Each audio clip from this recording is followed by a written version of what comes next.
আপনারা দেখেছেন যে ফারাক্কার ৪৪টা গেট খুলে দেওয়া হয়েছে, তিস্তার সকল গেট খুলে দেওয়া হয়েছে। দেখবেন যে গল্পটা সবচেয়ে বেশি বলে যে উজান থেকে আসা বৃষ্টির পানি, ভারতের নাম বলে না, ভাসুরের নাম দেখবেন কোনো গণমাধ্যম বলে না। উজান থেকে পানিটা কোত্থেকে আসে? উজানে কি দেবদত্ত আছে ওরা পানি ছেড়ে দেয়? ওখানে কি তাবিজ দিতে হবে? ওখানে কে আছে যে পানি ছেড়ে দেয়? উজান থেকে দুইভাবে পানি আসে। উজানের দেশ মানে কোনটা? ভারত। উজান শব্দের মানে বাংলাদেশিদেরকে বুঝতে হবে, উজান মানে হচ্ছে ভারত, আমরা ভাটির দেশ। তো উজান থেকে দুইভাবে পানি আসে। উজান থেকে পানি আসে, একটা হচ্ছে বৃষ্টির পানি আসে। পৃথিবীতে সবচেয়ে বেশি বৃষ্টিপ্রবণ অঞ্চল হচ্ছে আমাদের যে পার্শ্ববর্তী ভারতের যে রাজ্য আছে মেঘালয়। এই মেঘালয়ের শিলং চেরাপুঞ্জি হচ্ছে পৃথিবীতে গড়পট্টায় সবচেয়ে বেশি বৃষ্টি হয় হচ্ছে ওইখানে।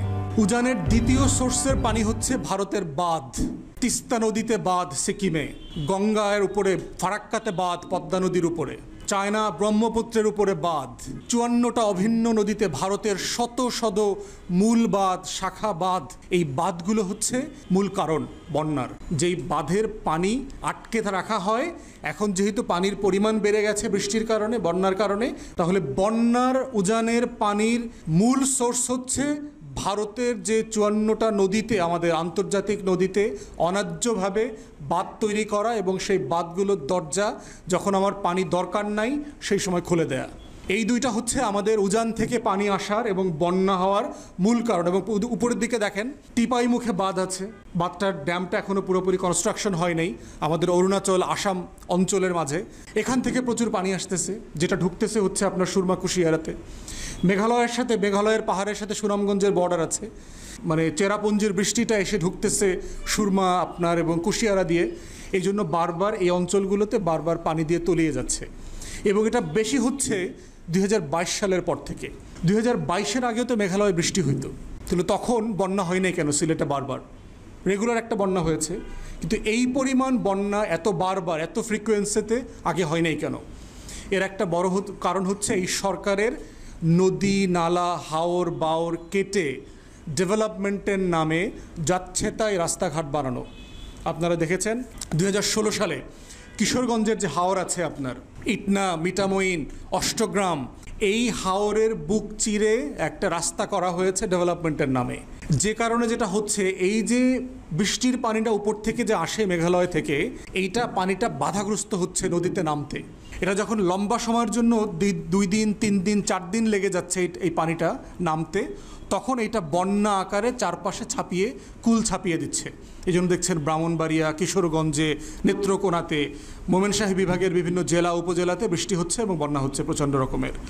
তাহলে এই যে ডেভেলপমেন্ট, আপনি দেখেন একইভাবে বন্যা হচ্ছে কোথায়? আপনি দেখবেন চলন বিল ডুবে যাচ্ছে, আমাদের ঐতিহাসিক বিল, যেটার গত শতাব্দীতে আমরা দেখেছি এটা ১৫০০ বর্গ কিলোমিটার ছিল চলন বিল, যেটা রাজশাহী বিভাগের পাবনা, সিরাজগঞ্জ, নাটোর এই জেলাগুলোর উপর দিয়ে প্রবাহিত ছিল। সেখানেও রাস্তা করেছে এই আওয়ামী লীগ সরকার গত ৯৬ থেকে ২০০১-এর টার্মে ৫৫ কিলোমিটার রাস্তা করেছে, রাস্তা করে দিয়ে চলন বিলকে কেটে দিয়েছে। একইভাবে দুই পাশ মানে পানি উপচে পড়ে বন্যা হচ্ছে। তাহলে বন্যার আর একটা কারণ হচ্ছে এই যে রং ডেভেলপমেন্ট ওয়ার্ক, যেগুলো আমাদের প্রয়োজন ছিল না এখানে রাস্তার। এখানে বিকল্প ব্যবস্থা করা যেত, এখানে বিকল্প পর্যটনের সুযোগ ছিল, এখানে বিকল্পভাবে হাওরের বাওরের সৌন্দর্য মানে উপভোগ করবার সুযোগ রাষ্ট্র করতে পারত, কিন্তু সেটা সে করেনি। না করে যেটা করেছে, প্রকৃতিকে কেটে দিয়েছে, প্রকৃতিকে হত্যা করেছে। এটার কারণে শুধু বন্যা হচ্ছে না, আমাদের মাছ ক্ষতিগ্রস্ত হচ্ছে। বিল অঞ্চলের মানুষ, হাওর অঞ্চলের মানুষদেরকে জিজ্ঞেস করবেন আজ থেকে ১০ বছর আগে, ২০ বছর আগে, ৩০ বছর আগে যে শত শত প্রজাতির মাছ পাওয়া যেত, জেলেরা বলবে এখন এই মাছগুলো নাই, হারিয়ে গেছে, কোনো মাছ নাই এরকম। তাহলে শুধু আমার বন্যা হচ্ছে না, আমার মাছের ক্ষতিগ্রস্ত হচ্ছে, চাষবাসের জমি নষ্ট হয়ে গেছে, পলিউশন বেড়েছে। ফোর্থ আর একটা কারণ হচ্ছে আপনার নদীর নাব্যতা, যে প্রত্যেকটা নদীতে যে গভীরতা থাকা দরকার এই গভীরতাটা নাই। গভীরতাটা কেন থাকে না নদীর? একটা কারণ হচ্ছে এই যে কৃত্রিমভাবে যে ভারত বাদ দিয়েছে, নদীর যে একটা স্বাভাবিক জীবন ছিল এই জীবনটা ক্ষতিগ্রস্ত হয়েছে, সে আহত হয়েছে। প্রত্যেকের, আমাদের যাদের জীবন আছে প্রত্যেকের জীবনের একটা স্বাভাবিক বাহন আছে, স্বাভাবিক চলমানতা আছে।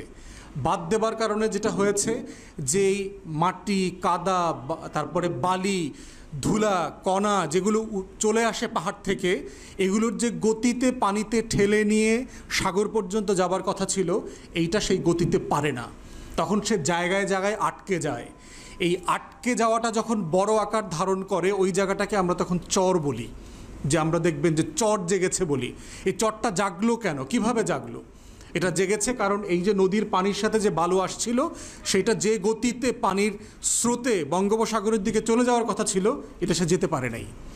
তো নদীর নাব্যতা কমে যাচ্ছে, এটার প্রথম কারণ হচ্ছে বাঁধ। 54টা নদীতে ভারত যে বাঁধ দিয়েছে এগুলো। দ্বিতীয় কারণ হচ্ছে আমাদের সবার, ভারত এবং চায়না থেকে যে পলিউশনের প্লাস্টিক আসতেছে, ঠিক একইভাবে বাংলাদেশিরাও প্রচুর পরিমাণে প্লাস্টিক দূষিত, তারপরে আরও যারা দূষিত যত কণা আছে, বিভিন্ন কেমিক্যাল ওয়েস্ট। আপনারা পুরান ঢাকায় যাবেন, দেখবেন বুড়িগঙ্গার পাশে দিয়ে কিভাবে ময়লা ড্রেন দিয়ে ময়লা কেমিক্যাল বের হচ্ছে সেখানে। এই ময়লাগুলো, প্লাস্টিকগুলো মাটির নিচে জমে থাকে, জমে আস্তরের পর আস্তর হয়। আমরা গত কয়দিন আগে, কত বছর 2-3 আগে দেখলাম বরিশালের কীর্তনখোলা নদীর 26 দিন ধরে ড্রেজিং করতেছে, শুধুমাত্র প্লাস্টিক এসছে, শুধুমাত্র প্লাস্টিক আসতেছে। তাহলে এই যে আমাদের নিজেদের কামাই 2 হাতের, যে এই প্লাস্টিকগুলো কীভাবে বর্জ্য অপসারণ করতে হবে, বাজে পানি, নোংরা পানি ঢোকা বন্ধ করতে হবে, প্লাস্টিক যেন নদীতে না যায় সেটা কিভাবে বন্ধ করা যায়, তার কোনো উদ্যোগ, চেষ্টা আমাদের পরিবেশবিদরা, পরিবেশ আন্দোলন যারা করছেন তারা বলবার পরেও কোনো উদ্যোগ নেওয়া হচ্ছে না। অতএব নদীর যে গভীরতা সেটা কমে যাচ্ছে। বন্যার আর একটা কারণ হচ্ছে যে নদীর পানির সাথে কানেক্টিভিটি থাকে, দেখবেন আমরা যেটাকে খাল বলি, ব্যার বলি, ঝাপসা মানে ছোট ছোট কানেক্টিং নালা থাকে যেখানে পানিগুলো জমে। আপনি দেখবেন এই নালাগুলো যেগুলো শহরের মধ্যে ছিল এগুলো সব ভরাট হয়ে গেছে। নদীর পাড় ঘিরে যারা দখলদার আছে সরকারি দলের, এরা দেখবেন পাড় ঘিরে ঘিরে দালান কোঠা করছে। তো নদীর পানি যে ছোট ছোট ব্যার নালা দিয়ে যে পাশে গিয়ে থাকবে, জমে থাকবে, এই জমে থাকার মাটিটা এখন আর নাই। অতএব সে কী হচ্ছে, পানি যখন বেড়ে যাচ্ছে পানিটা মহল্লায় ঢুকে যাচ্ছে, যেটাকে আমরা বন্যা বলছি। তো এই নদীর পাড় ঘেঁষা জনগোষ্ঠী ঠিক একই কারণে বারবার আপনার বন্যার শিকার হচ্ছে। এখন ক্ষতিগ্রস্ত হচ্ছে কারা? মূলত হচ্ছে দেখবেন যে নিম্নভূমিতে কারা থাকে। আপনারা যারা গ্রামে থাকেন, গ্রামে যাওয়া আসা করেন, দেখবেন, অথবা চর হাওর অঞ্চলের মানুষ, চরে সাধারণত গরিব মানুষরা থাকে। বাংলাদেশের এই যে হাজার হাজার চর জেগেছে, সাধারণত ভূমিহীন কৃষকরা ওইসব এলাকাতে বসবাস করে, যার জমি নাই থাকার, তার অথবা আপনার বাসস্থানের জায়গা নাই, কৃষি উৎপাদন করবার মতো কোনো জায়গা নাই, তারা চর অঞ্চলে থাকেন। এবং যেহেতু বন্যা হলে পানি বেড়ে গেলে এই চরের মানুষজন, চরটা প্রথম ডুবে যায়। অতএব চর অঞ্চলের গরিব মানুষগুলো বেশি ক্ষতিগ্রস্ত হয়। এবং বারবার দেখবেন একই মানুষ, একই ঘরটা, একই বাড়িটা, একই গ্রামটা বারবার ডুবে যায়।